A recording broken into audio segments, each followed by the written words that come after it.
Soy Fernando Díaz Villanueva. Hoy es 19 de mayo de 2024 y esto es La Contracrónica.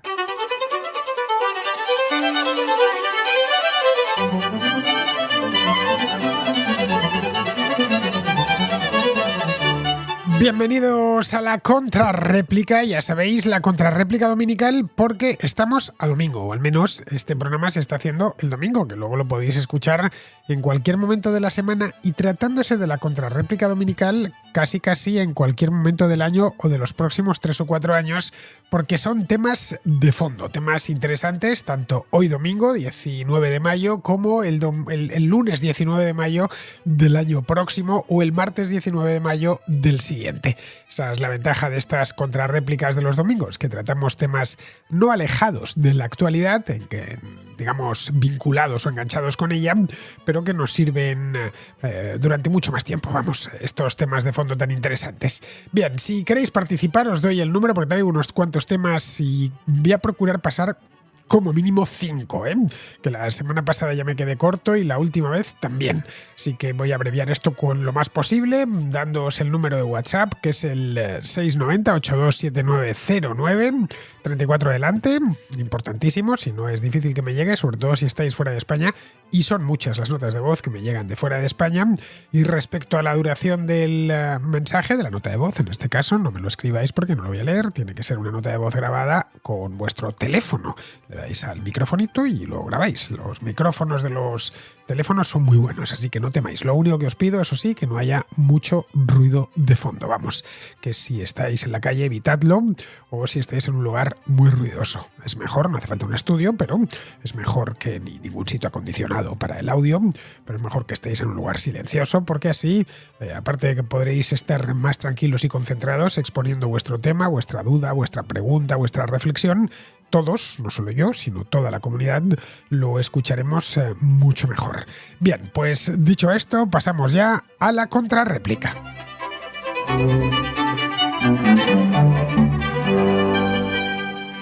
Empezamos con Ángel, que pregunta por qué en España no aparecen partidos o políticos liberales como Javier Milei. Bueno, partidos y o políticos liberales como Javier Milei. Lo ideal, según Ángel, es que apareciesen lo antes posible candidatos parecidos o similares a Javier Milei y partidos que vayan en esa dirección. Bien, vamos a escuchar a Ángel. Hola Fernando, ¿qué tal? ¿Cómo estás? Lo primero de todo, agradecerte tu labor como divulgador de las ideas de la libertad. Creo que todos los liberales te agradecemos mucho los vídeos que haces. Y nada, te quería preguntar acerca de los partidos políticos en España. Te quería preguntar acerca de la creación de nuevos partidos políticos, de por qué en España no están surgiendo estos movimientos liberales, como hemos podido ver en Argentina o en otros países. Simplemente querría saber cuál crees que debería ser el plan de vuelo, la hoja de ruta a seguir por nuevos partidos que se vayan a crear o que se formen para poder llegar a cuotas de poder en las que puedan realizar algún cambio real en la política española, en la vida de la gente. Querría saber qué opinas acerca de eso, si crees que hace falta tener una cara reconocible al frente, ya pueda ser la de un Juan Ramón Rayo, un Wall Street Wolverine, un Llamas, no sé, saber qué crees que sería lo ideal para poder de verdad realizar una labor de tal dimensión.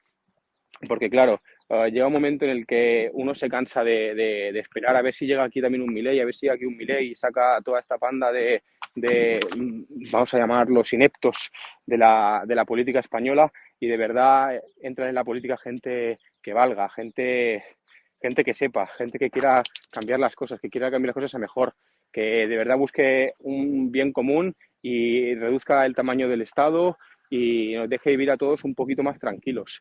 Básicamente un Hakuna Matata, vive y deja vivir, ¿sabes?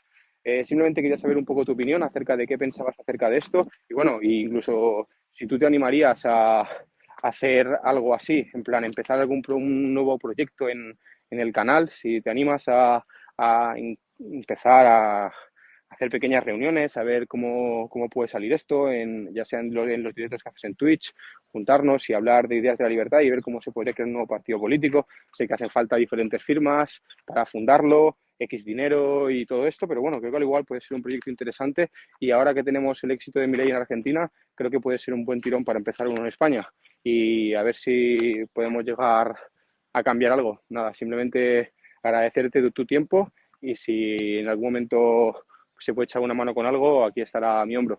Muchas gracias y un saludo para todos los clientes también. Empiezo por el final, Ángel. A ver, yo no me animo a nada que tenga que ver con la política o el activismo político. Mi trabajo, que es el que estoy haciendo en este momento y el que hago todos los días, mi trabajo consiste, a poco que me escuches, en hacer a diario, al menos de lunes a jueves, un programa de análisis de actualidad, los viernes una divulgación histórica y los sábados y los domingos hago un programa cultural de libros o de películas y los domingos esto que estoy haciendo en este momento, es decir, mantener una amable conversación a distancia con mis oyentes, con los contraescuchas. Luego además tengo actividad en vídeo, que si los que si los vídeos, los cortos, etcétera, cosas que voy haciendo por ahí. Además tengo alguna colaboración externa, como la que tengo en Voz Populi los fines de semana, más la que hago en Big One, más infinidad de conferencias que tengo que dar a lo largo del año. Bien, como te puedes imaginar, todo eso que te he dicho consume todo mi tiempo. Bueno, se me olvidaban los libros, que en los últimos 3 años he escrito nada menos que 5 libros, así que y espero los próximos años escribir otros tantos. Vamos, que no tengo tiempo para meterme en política ni en nada de eso. Pero vamos, aunque lo tuviese, imaginemos que tuviese tiempo, tampoco me interesa ni la política ni el activismo. Me interesa el análisis político y entenderla, pero no participar de ella. Además, es que en esto me lo habéis pedido muchas veces, pero es que yo no sé ni cómo se hace ni sirvo para eso.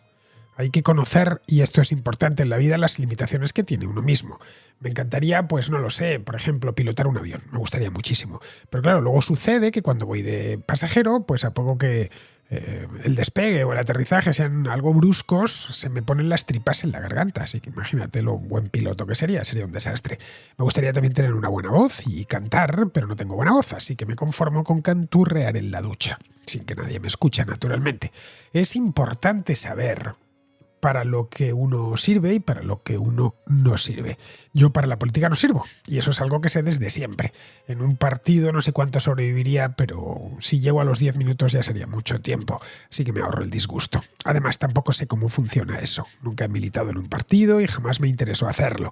Creo que hay otros, no digo nombres, pero seguramente te los puedes adivinar, que lo hacen mejor que yo y que además tienen vocación para ello. Respecto a por qué no aparece un partido liberal potente, porque partido liberal ya tenemos uno en España que se llama así, partido liberal, aunque es muy pequeñito, pero uno potente. Bien, la razón es que en España no hay demasiados liberales, no le des muchas más vueltas. No somos tan pocos, como suele decirse, como para caber en un taxi, pero no creo que diesen para ganar unas elecciones y gobernar, ni muchísimo menos. Eso metiendo a todos los liberales de España al mismo partido y todos votándole. La política empieza abajo, Ángel, y eso es una cosa que veo que eres muy joven, deberías saber, y si no lo sabes todavía ya lo aprenderás con el tiempo. Los políticos de un país se parecen a los habitantes de ese país, al menos si es un país democrático en el que se elige a los gobernantes y a los diputados. Vamos, en una dictadura obviamente no necesariamente, porque la dictadura es eso mismo, es una dictadura, se actúa por dictado, está impuesta, pero no en un país democrático. En España el Congreso de los Diputados, aquí es lo único que elegimos, bueno, y el Senado, es decir, solo elegimos al Poder Legislativo, se elige democráticamente cada 4 años, o incluso menos, desde el año 2015, no sé cuántas elecciones hemos tenido, así que ha sido menos. En el Congreso hay un poco de todo, como bien sabrás, también hay liberales que, bueno, como no son demasiados, pues están repartidos por distintas fuerzas políticas. El liberalismo, ten en cuenta que es algo muy amplio, que va desde los llamados socialliberales hasta los liberal-conservadores, pasando por los liberales clásicos o los libertarios de estilo americano, de estilo estadounidense. En tiempos encontrabas gente más o menos liberal, tanto en el PSOE como en el PP. También había muchos liberales en Ciudadanos que se definían a sí mismo, el partido se definía como partido liberal, pero Ciudadanos, en fin, ha desaparecido ya o prácticamente desaparecido. Hoy en el PSOE apenas quedan liberales, bueno, creo que ya a estas alturas no queda ninguno. En el PP sí que hay y quedan unos cuantos en Vox, bastantes menos, eso sí, de los que había hace 4 o 5 años. Encontrarás también liberales en partidos nacionalistas como el PNV o Junts per Catalunya incluso. Podrías preguntarte por qué esos liberales repartidos por todos esos partidos no se juntan y montan un partido liberal. La razón es que cada uno de ellos tiene temas o aspectos de la política que le interesan más. Los liberales que encuentres en Junts per Catalunya, por ejemplo, y yo sé de alguno, el nombre y los apellidos, vamos, creen que es más importante para ellos la independencia de Cataluña que defender una agenda liberal para toda España. De hecho, hoy por hoy es más importante para ellos la independencia de Cataluña que defender incluso una agenda liberal para la propia Cataluña. Los liberales que quedan en Vox consideran que son más importantes elementos como, no lo sé, la unidad de España, por ejemplo, el aborto o el tema de la inmigración, que reducir el tamaño del Estado. Los del PP creen que hay otras prioridades antes que pedir, no lo sé, una bajada de impuestos o cerrar observatorios y comederos a costa del contribuyente. Bueno, para los del PP, como a estos les tenemos ya tomada la matrícula porque llevan muchos años, para ellos suele ser prioritario siempre llegar al poder y luego ya verán lo que hacen. Y bueno, y aquí viene lo bueno. Si la política nace abajo, podrías pensar que Argentina no está poblada precisamente por liberales. Y no te equivocarías, no está poblada por liberales. Les pasa un poco a Argentina lo de España, que los liberales no son demasiados.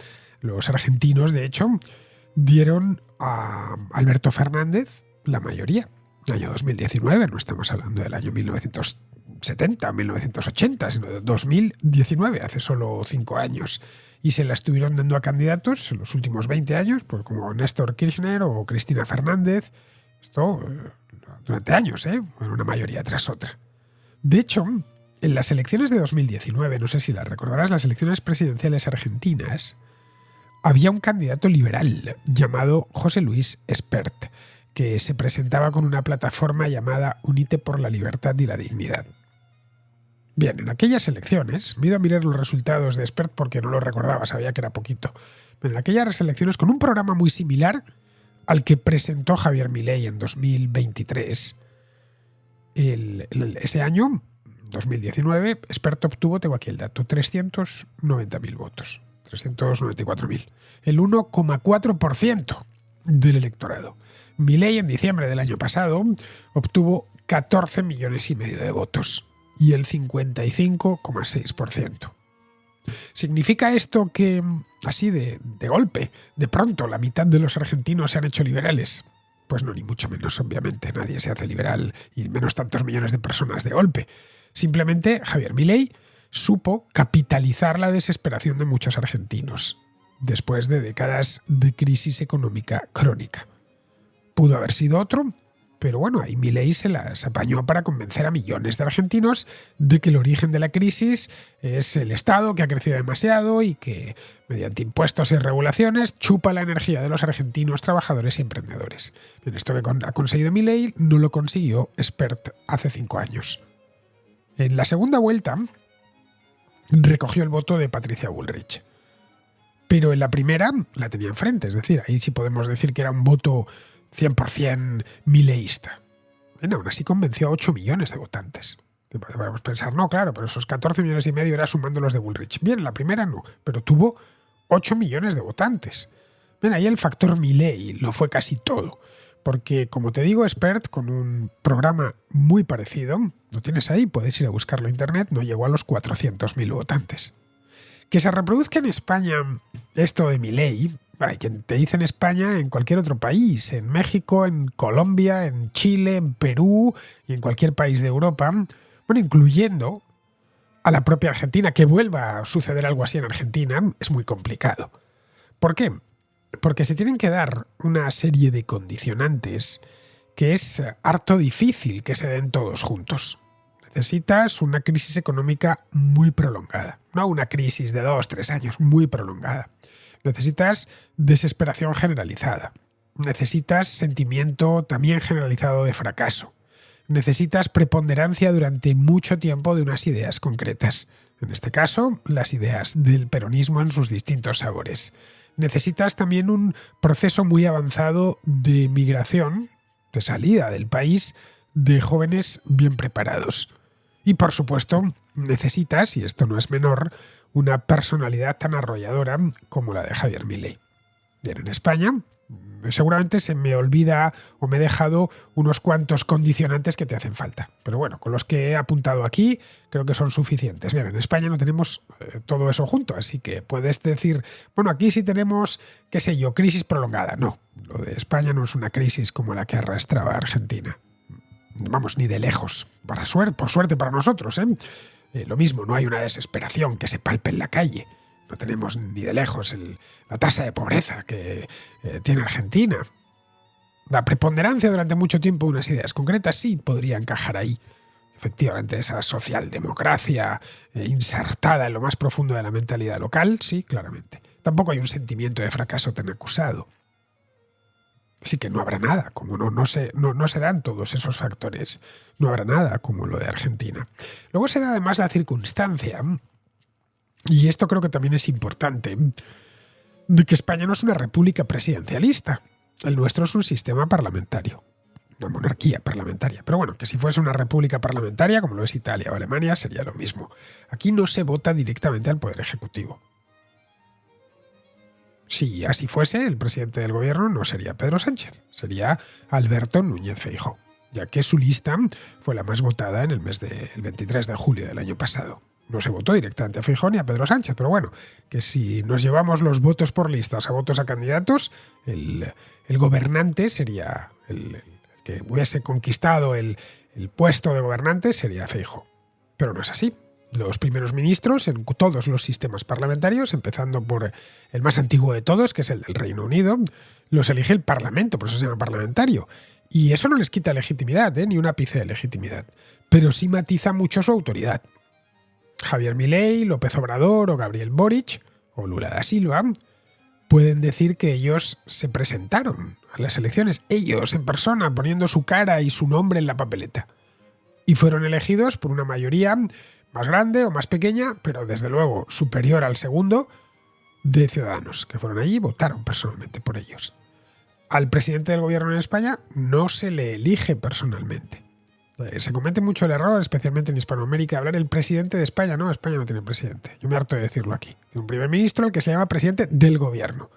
Eso es importante. Parece una tontería, pero es importante. Se vota con una lista cerrada en la que, exceptuando Madrid, que fue en concreto por donde se presentó Sánchez, Feijóo también se presentó por Madrid, el nombre de Sánchez ni siquiera aparecía. De todas las circunscripciones que hay en España, solo aparecía en una, en la de Madrid. Pero vamos, que se podría haber presentado por Zaragoza, o por Zamora, o por La Coruña, o por Cádiz, o por Guipúzcoa. Si hubiera sacado el escaño, podría ser cualquier diputado, puede ser elegido presidente del gobierno, cualquiera de los 350. Así que no hay, si reúne la mayoría adecuada. Es decir, que si un votante de Albacete o de Granada te dice que él votó por Sánchez, no es cierto, no es estrictamente cierto, no es técnicamente cierto. Él votó por la lista del PSOE en su provincia, en la que no estaba Sánchez. Todo lo más, los diputados de esa lista que salieron elegidos votaron a favor de Sánchez en la investidura. En resumen, que no tiene, digamos, la misma autoridad del primer ministro en un sistema parlamentario que el presidente en un sistema presidencialista. No ha recibido el refrendo mayoritario de la población. Como sí sucede, por ejemplo, en lugares como Francia, donde son una república, pero una república que elige directamente al presidente. Como sucede, por ejemplo, en Portugal, donde al presidente también se elige por sufragio universal. Así que Rebelo da Sousa puede decir, no, a mí me han elegido los portugueses. Cosa que no puede decir Sergio Mattarella en Italia, porque a él le han elegido las cámaras. Bien, pues a Javier Milei, con ese nombre y ese apellido, le han elegido los argentinos como eligieron a Cristina o a Alberto Fernández. En resumen, que repetir lo que ha pasado en Argentina aquí es muy difícil. Yo te diría que imposible. Eso sí, no te desanimes y sigue defendiendo con ardor tus ideas. Eso sí, que no te envenene la política.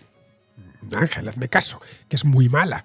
La vida tiene cosas infinitamente más importantes y siempre más interesantes que la política. No digamos ya que el politiqueo.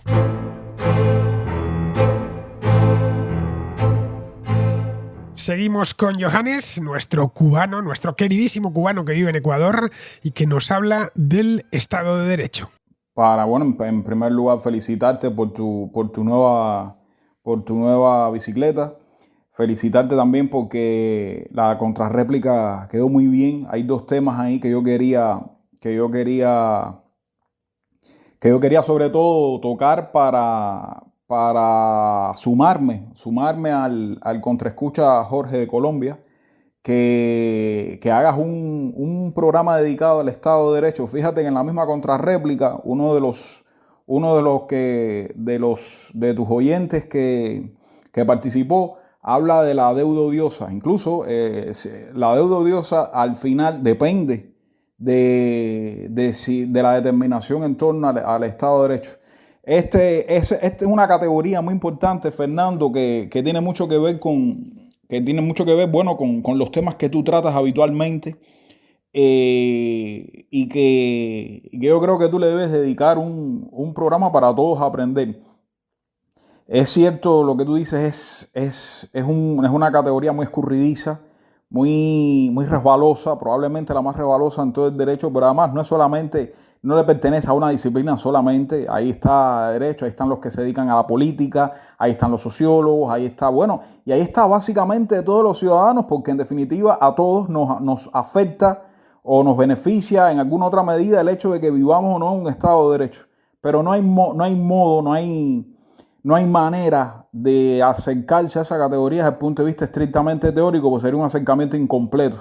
Cada vez que tú ves los autores tratando de definir, o la gente normal, ¿no? O los medios de comunicación, los periodistas tratando de definir Estado de Derecho, tú ves que siempre no hay manera de llegar a un consenso en torno a cuáles son las características, las características o los rasgos del Estado de Derecho. ¿Qué sí tenemos por claro? Bueno, tenemos bien claro qué cosa, en términos prácticos, es decir, con ejemplos concretos, tenemos bien claro qué cosa no es un Estado de Derecho. Y también tenemos bien claro, en términos concretos, qué cosa sí es un Estado de Derecho. Queda una zona muy amplia en el medio, ¿no? Una especie de zona de penumbra entre lo que es totalmente claro y lo que es totalmente oscuro, que hay quien opina que sí, hay quien opina que no. Esto es como las ideologías políticas, ¿no? Es una cosa que yo me canso a los estudiantes de decirle, miren, eso no hay conceptos estáticos para definir izquierda, derecha, ni centro, ni nada de eso. Son conceptos dinámicos, son conceptos estrictamente de realpolitik. Además, todo eso depende de cada país, de cada momento. No se metan en eso. Y yo creo que con Estado de Derecho ocurre lo mismo, ¿no? Es una categoría dinámica, cada cual tiene una idea distinta porque depende mucho de la experiencia de cada cual. Como es un concepto ideal, es decir, es algo a lo que se aspira, obviamente con más razón recae sobre esa categoría más incertidumbre. Yo creo que el enfoque más apropiado es un enfoque, digamos que pragmático o material, es decir, lo que se está haciendo desde hace un tiempo para acá, que no es conceptualizar el Estado de Derecho, es medir, es decir, establecer determinadas variables. Estoy hablando de variables concretas, es decir, cosas que tú puedas medir, como hacen los sociólogos,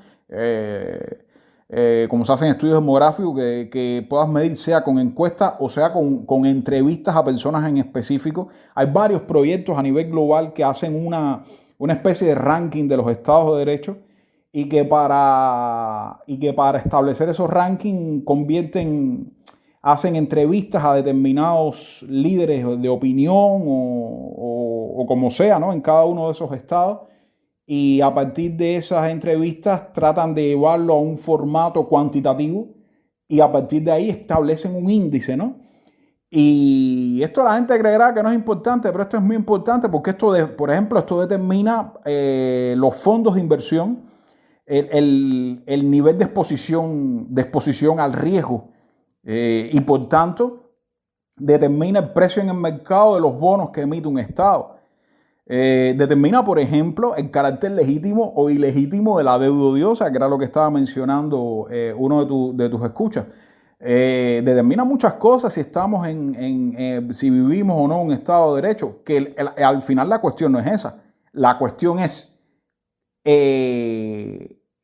cuánto Estado de Derecho está presente, porque a los hombres de negocio, a las grandes empresas, al mismo ciudadano, lo que le interesa no es tanto si se vive no es tanto la respuesta en sentido binario, 0 o 1, sino más bien en términos relativos, es decir, estamos mejorando en relación con el mandato anterior en términos de Estado de Derecho, estamos empeorando, y yo creo que esa es la preocupación, bueno, de tu contraescucha colombiano, como de casi todos los que te escuchamos. Todos hacemos un análisis, ¿no?, temporal, y bueno, está las condiciones las condiciones de ejercicio de las libertades, de la vigencia del principio democrático. El Estado de Derecho está mejorando, está empeorando, estamos mejor, estamos peor, con independencia de cómo vaya la economía.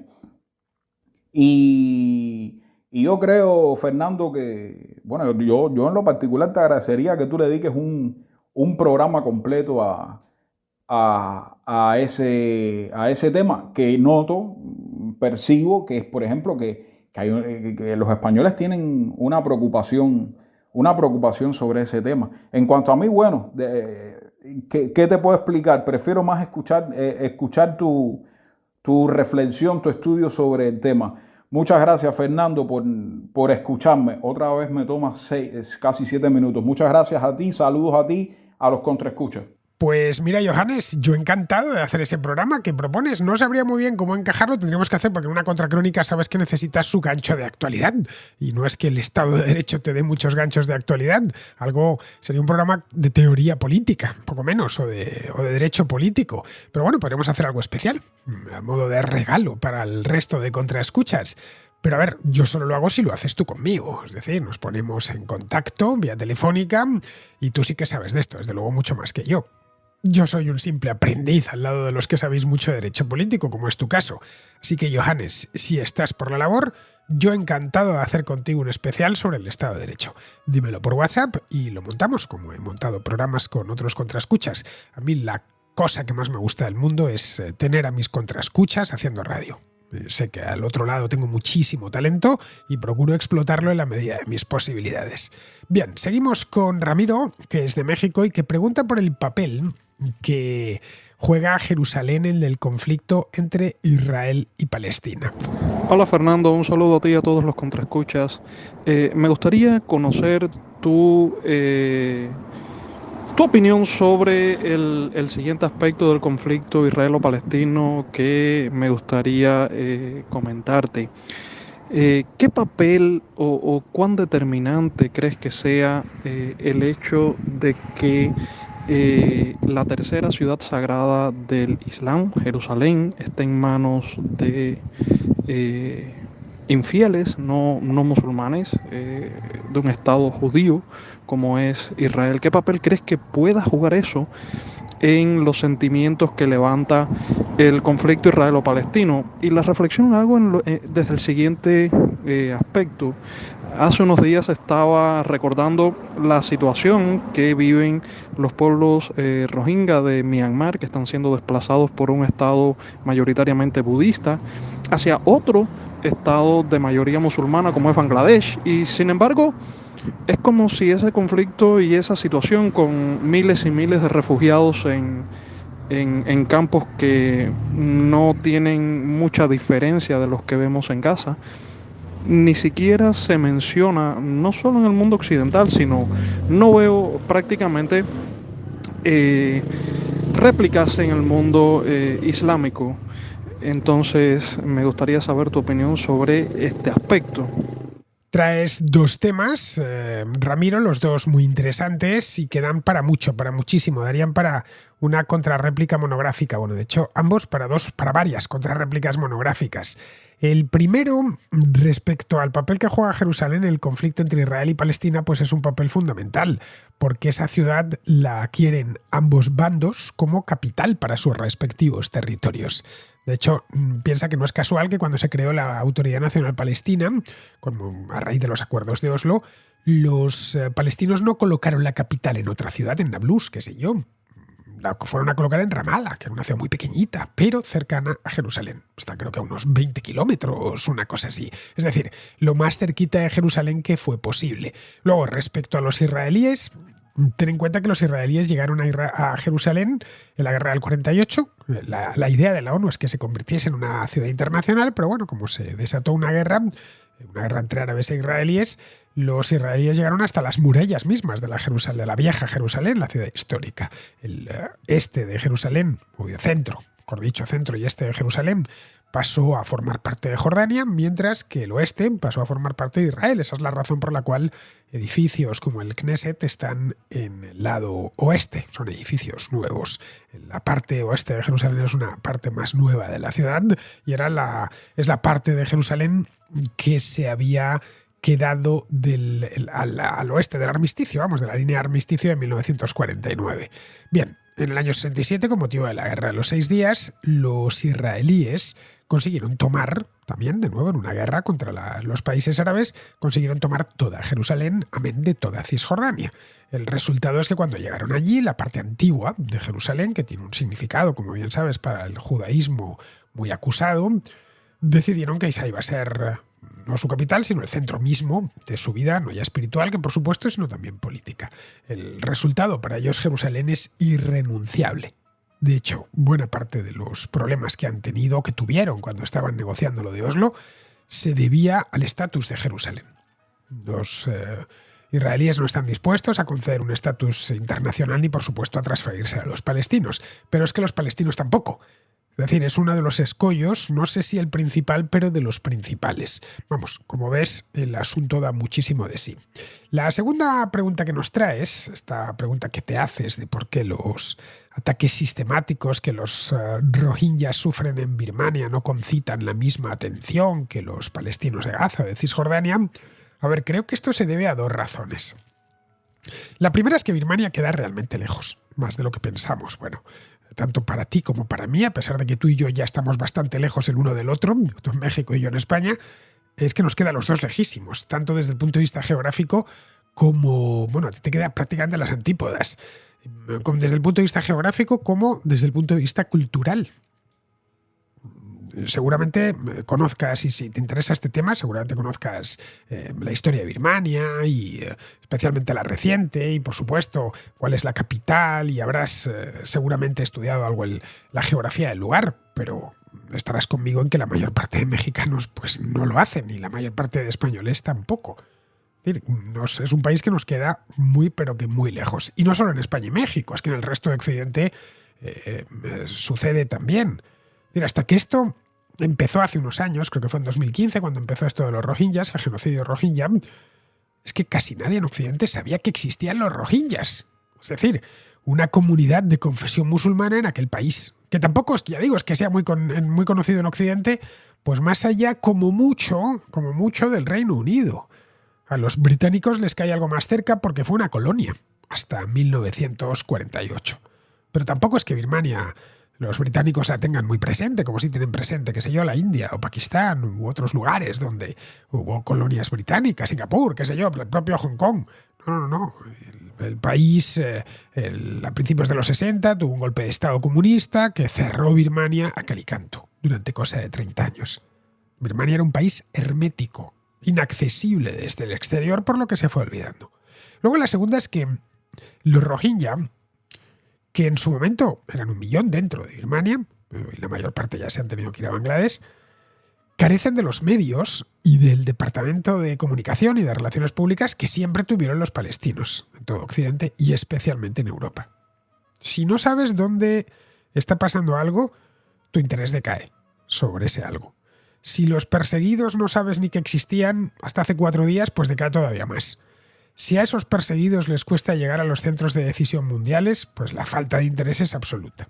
Bien, eso es lo que ha pasado con los rohingyas de Birmania, que ya te digo, al que no han matado se ha tenido que largar a toda prisa hacia Bangladesh, que es un país musulmán. No sé cuántos rohingyas quedan ahora mismo en Birmania, pero por lo que recuerdo, la última vez que leí sobre este tema eran 200 o 300.000, cuando habían llegado a ser, pues es 1 millón, una cosa así. Bien, seguimos con Mirko, que nos habla de conducción autónoma y de vehículos eléctricos.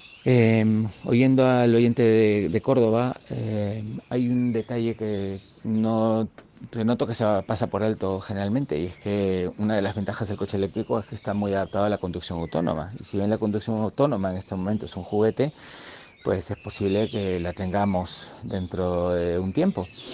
¿Y qué es lo que tiene de especial la conducción autónoma? Bueno, vamos un poco más atrás.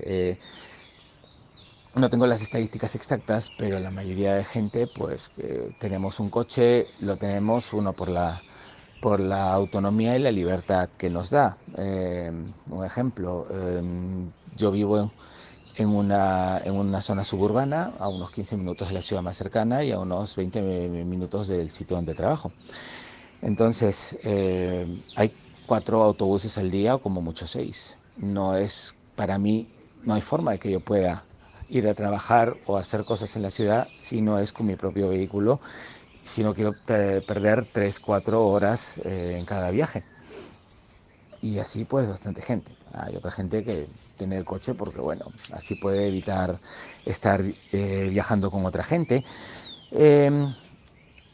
O también pues tienes la autonomía de irte de donde quieras, aunque ahí no llegue el transporte público. Entonces, pero la mayoría de gente que necesita un coche, pues lo necesita para los mismos trayectos el 99% de las veces. Es decir, yo hago trayectos que no pasan de 80 kilómetros al día y son prácticamente siempre los mismos. Si me serviría un coche eléctrico, me serviría un coche eléctrico, pero tendría que tener sitio para llevar a mis hijos. Entonces no puedo tener un monoplaza o un biplaza. Eh, Así que una alternativa que posiblemente esté en la mente de visionarios y esperemos que de políticos sería la generalización de coches autónomos. Unos coches autónomos que puedas usar, solicitar como un servicio y que sería como un taxi pero sin el precio del taxista. Y eso posiblemente sería bastante más económico y mucho más manejable. Mucho más práctico para la gente pues que quiera usar un coche para desplazarse donde el transporte público no llegue y sin tener que ampliar líneas de transporte. Entonces, en ese sentido, lo que estamos hablando es que la intención de que la gente sea propietaria de su vehículo, bueno, ya lo hemos visto en aquello de no tendrás nada y serás feliz, no es una mala alternativa, de verdad. Bien, sí, está la parte de la libertad, que en cualquier momento te bloquean del coche porque hiciste algo que no le gustó al ordenador mientras estabas ahí dentro. Ese es el riesgo que tenemos. Pero bueno, ahí me estoy yendo un poco por las ramas. Pero en principio, quizá el paradigma de que cada uno tenga su coche, un coche para papá, un coche para mamá y un coche para cada hijo mayor de edad, estaría en parte llegando a su fin. Oye, y si se nos da la alternativa de poder utilizar otra cosa que nos sirva para lo mismo, pues enhorabuena, bienvenido sea. Otra cosa también es, pues sí, si quiero hacer un paseo y si hoy me levanto con ganas de, yo qué sé, recoger setas en Teruel, pues yo sé que no puedo contar con un coche eléctrico porque seguramente si se me acaba la batería no voy a tener absolutamente nada que hacer, voy a estar tirado, perdido en el monte. Pero es que ese es el 1% de las cosas que voy a hacer con un coche. Así que bueno, ese era mi comentario al respecto. Y bueno, aquí yo creo que el mayor problema con el coche eléctrico es qué hacemos con las baterías, que nadie parece tenerlo claro. En este momento, no sé si llegaste a escuchar un comentario previo que hice, las marcas están adoptando una estrategia de ecosistema extremadamente cerrado, y eso no ayuda porque la gente que tiene algún problema con un coche está teniendo que ir a morir en el concesionario y a que le cobren lo que ellos quieran, y eso no está ayudando a que haya una adopción adecuada. La depreciación de un coche eléctrico es brutal porque nadie quiere comprar un coche eléctrico de 4 años, no sabes si la electrónica va a tener repuestos, como pasa con tu frigorífico o la platos, y tampoco sabes si esa batería, pues si le queda vida, y si no le queda vida, cuánto te va a costar, posiblemente más que el mismo coche. Entonces, hasta que eso no se corrija, pues yo lo veo como un juguete de ricos. En esto de la conducción autónoma, Mirko, influye que te guste o no te guste conducir. hay gente que conduce todos los días porque no le queda más remedio, pero que si pudiese, si en su mano estuviese, no lo haría. A otra gente, en cambio, a conducir le encanta. Yo tengo amigos que son unos fanáticos del volante, vamos, que se sientan y se les pone una sonrisa, aunque se atasquen de vez en cuando. Para los que conducen porque no les queda más remedio, porque viven lejos, bueno, con lo que nos has comentado tú, que vives en un entorno suburbano y que necesitas el vehículo pues para poderte mover, ir a hacer casi cualquier cosa, bien, tener vehículos autónomos para esa gente, vehículos autónomos de alquiler, sería una gran noticia. Es decir, que yo necesito ir al aeropuerto y mediante una app, una aplicación de estas del móvil, pido un coche que me recoge en la puerta de casa y me deja en el aeropuerto. Y quien te dice el aeropuerto te dice porque tengo que ir a la ferretería. Entonces lo solicito y a la vuelta de 10 minutos tengo un vehículo autónomo en la puerta de casa, me lleva a la ferretería, compro allí 2 destornilladores que necesito para una reparación que estoy haciendo en casa y al salir de la ferretería pido otro y me deja de vuelta en casa. O si quiero ir a un pueblo perdido de Castilla, que donde no llega el tren y además se tarda 3 horas en llegar, pues hago lo mismo. Luego cuando quiera regresar a Madrid pido de nuevo el coche y me recoge. Bien, esto sería tremendamente cómodo y sacaría muchos vehículos de la calle, ya que la mayor parte del parque móvil está aparcado todo el día. Piensa, por ejemplo, en tu coche. De 24 horas que tiene el día, ¿cuántas pasa en un garaje parado, o aparcado en la calle? No lo sé, a lo mejor resulta que lo tienes todo el día en danza, pero lo más probable es que pase la mayor parte de ellas parado. El coche medio se usa unas 1 o 2 horas al día, no creo que más. Las 22, 23 restantes está aparcado ocupando un espacio en el garaje o en la calle. Digamos que la flota de turismos privados está poco optimizada, cosa que no ocurre con la flota de taxis o de VTCs para Uber o para Cabify o para Bolt. Están siempre circulando, todo el día. Y solo paran unas pocas horas al día pues para que el conductor duerma. Bueno, y a veces ni eso, porque tienen varios conductores que hacen turnos. Eso sí, para que llegue la conducción autónoma aún le falta tiempo a la cosa. No va a venir rápido, precisamente. Bueno, pues el necesario para que se produzcan los desarrollos técnicos necesarios para que un vehículo autónomo sea fiable. 100% fiable no va a serlo nunca porque un ser humano tampoco es 100% fiable, pero que sea seguro, que podamos decir que es una manera segura de moverse.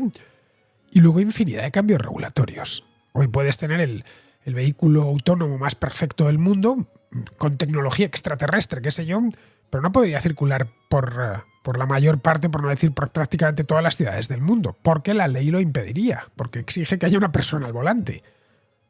Pues lo primero, lo de los desarrollos técnicos y que básicamente son desarrollos informáticos, eso te aseguro que irá mucho más rápido que lo segundo. Es decir, que los cambios regulatorios, que a fin de cuentas nos metemos en política y tienen que venir de la política. Respecto a los vehículos eléctricos en sí, este es un tema que pasa mucho por la contracrónica. El producto, como bien sabemos, aún está madurando. Para un uso urbano, según el estado actual de la cuestión, de esta tecnología, para un uso urbano o periurbano y como vehículo secundario, yo personalmente creo que pueden ser muy útiles, ya que no consumen gasolina, como bien sabes, en ciclo urbanos, donde los motores de explosión tienen consumos más altos y a veces escandalosamente altos, y luego pueden entrar en zonas de tráfico restringido, cosa que no puedes hacer con un vehículo de gasolina o de gasoil. Mientras que si tienes un eléctrico, pues en el caso de Madrid puedes pasar a Madrid Central sin ningún problema. Eso sí, siempre y cuando tengas donde cargarlo por la noche y tus desplazamientos diarios pues sean limitados de alcance, vamos, no lo sé, que no superen los 100-150 kilómetros al día. Hoy por hoy en España, en torno al 60-70% de los coches duermen en la calle. Estas son estadísticas que han dado, sobre todo en los últimos años, se han dado muchas veces. Así que habría que instalar cargadores en las aceras para que se pudiesen recargar. Y eso implicaría hacer cambios serios en la red de distribución eléctrica, para que soportase que por la noche millones y millones de vehículos se pusiesen a recargar las baterías. Luego está el tema del coste, que no es el precio, vamos, que no es baladí. No es mucha la gente que se puede permitir un coche para viajar y otro para andar por la ciudad. Eso es un lujo al alcance de unos pocos. El resultado es que se ven pocos coches eléctricos, porque aún son caros. Lo he tratado aquí en muchos programas. Y no pueden sustituir completamente a uno de explosión. Esa es la realidad. Ya veremos lo que pasa hoy por hoy. Ya veremos lo que pasa en los próximos 10 años. Pero vamos, hoy las cosas están así y ojo, que se ha avanzado pues muchísimo en la última década. Pensad, estamos en 2024. Echad la vista atrás, haced memoria de cómo estaba esto en el año, no me voy al año 1974, sino al año 2014, hace solo 10 años. A mí, si en 2014 me dicen que íbamos a tener tantos vehículos eléctricos, ya sabes, no solo coches, por supuesto, pero autobuses, motos, patinetes, circulando por la ciudad, no me lo hubiese creído. Vamos, 2014. Yo en 2016-17 todavía cuando veía por Madrid un vehículo eléctrico me quedaba mirándolo y le seguía con los ojos. Hoy, por supuesto, no le di la más mínima importancia. Recuerdo el primer autobús eléctrico que vi en Madrid. Bueno, había unos minibuses que llevaban ya unos cuantos años, pero eran muy pequeñitos. Eran los grandes, los de 12 metros. El primero que vi, que dije, caray, qué monstruo que se mueve y no hace ni un ruido. Digo, bueno, puede ser hasta peligroso porque no lo oyes venir. Bueno, y ya oí un montón de ellos. Así que vamos a ver dónde están las cosas en, 10 años, pues en el año 2034. Bien, vamos ahora con Nicolás, que ha escuchado el programa que hice con Carlos, sobre Carlos Pérez Simancas, sobre el papel de los españoles en Norteamérica, la contrahistoria exactamente, y tiene una propuesta sobre el tema. Buenos días, Fernando.